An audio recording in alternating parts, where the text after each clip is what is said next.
Telling a player just to be confident does absolutely nothing if they don't trust their skills under pressure. You see this all the time. Players that look real good at training, and then they get to the game, they hesitate, they miss shots, they crumble under pressure, they avoid contact, or they go missing against tougher teams. And most people will label it as, oh, they just need more confidence. But that's not the real issue. The issue is that confidence is lost when a player can't rely on their skill execution. And that's usually built at training. When a player can tell themselves, oh, I can execute this under pressure time and time and time again, that's when we start to see confidence shift through. So how do players actually build confidence? Well, the first step is to measure, because without measuring, we'd have no way of identifying if we're actually improving. A lot of players will say, oh, I need to work on shooting, but what kind of shooting is it? Off what kind of movement? At what speed?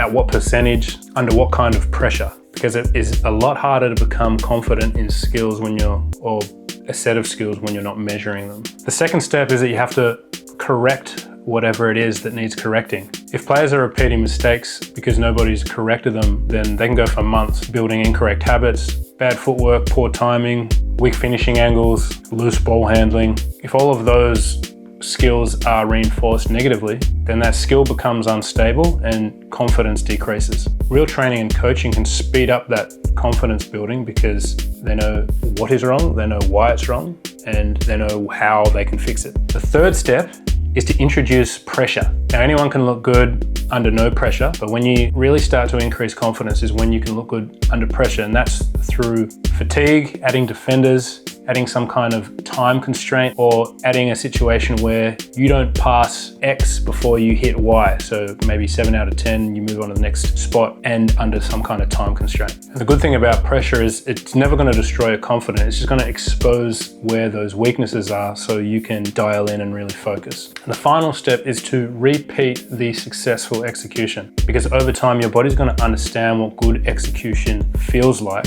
And then once you add pressure and you do that repetitively, you start to become comfortable with it. Now in games, it's going to translate. And then that confidence aspect just becomes memory of the successful executions you've made during training. And the reality is that confidence isn't built unless you put yourself in those uncomfortable situations where you have to be exposed and then tackle your weaknesses head on. At Tiri Basketball, this is how I build players' confidence. Players are measured, they're corrected, they're challenged, they're introduced to pressure, and then they're retested every time that there is a successful execution. And then we track measurement over the 6-week period to make sure that people are actually improving. So if you're starting to lose confidence during games, start asking yourself, have I built enough proof yet off the court or at training to have it translate to games?